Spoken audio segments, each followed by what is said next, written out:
고난이 가까울수록 하나님은 더 가까이 계십니다.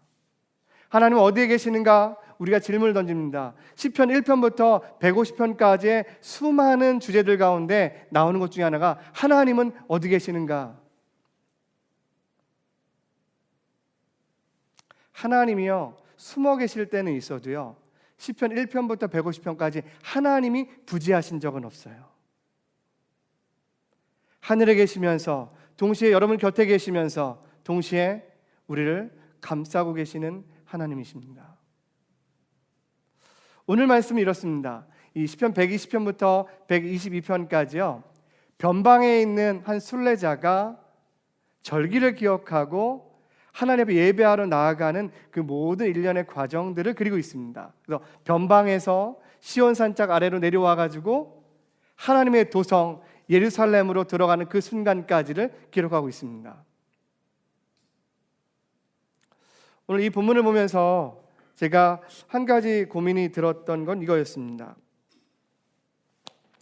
우리의 예배는 어디에서 시작되는가? 우리 성도님들 이 질문을 드리면 좀 당혹스러울 겁니다. 이미 예배 현장에 계시고 찬송을 부르고 있고 기도를 하고 있고 말씀을 듣고 있고 우리 예배의 모든 과정들 속에 우리가 들어와 있습니다.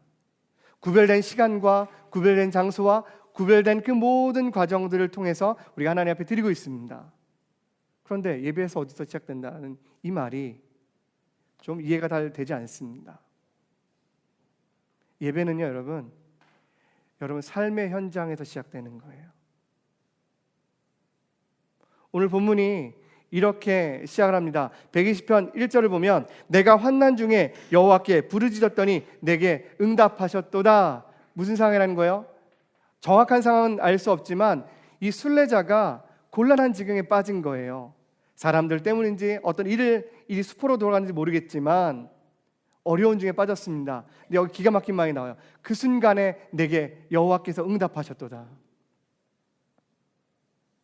하나님은 어디서 만나고 있어요?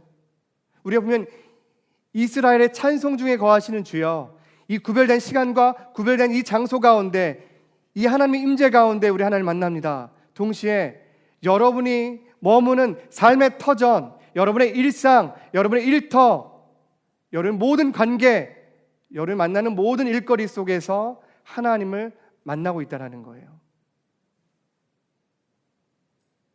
순례자의 예배는 삶의 현장에서 시작되는 겁니다. 오늘 이 말씀을 불렀던, 이 찬송을 불렀던 포로 후기에 있었던 사람들은 어떤 거예요?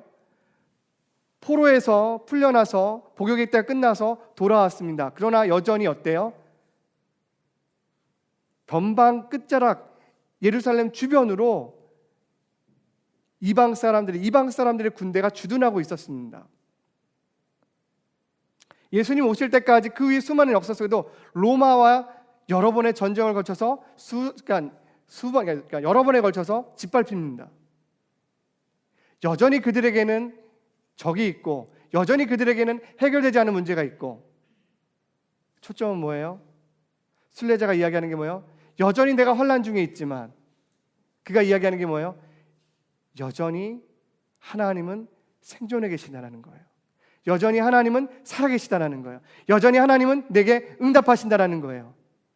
환난도 있지만 하나님도 계시고, 고난도 있지만 하나님의 능력도 있고, 하나님의 응답도 있는 그 고백을 꺼내고 있는 거예요. 누가 예배합니까? 누가 믿음의 길을 순례합니까? 삶의 현장에서, 삶의 고난의 자리에서 하나님의 응답을 경험해 본 사람이 믿음의 순례를 하게 되어 있습니다.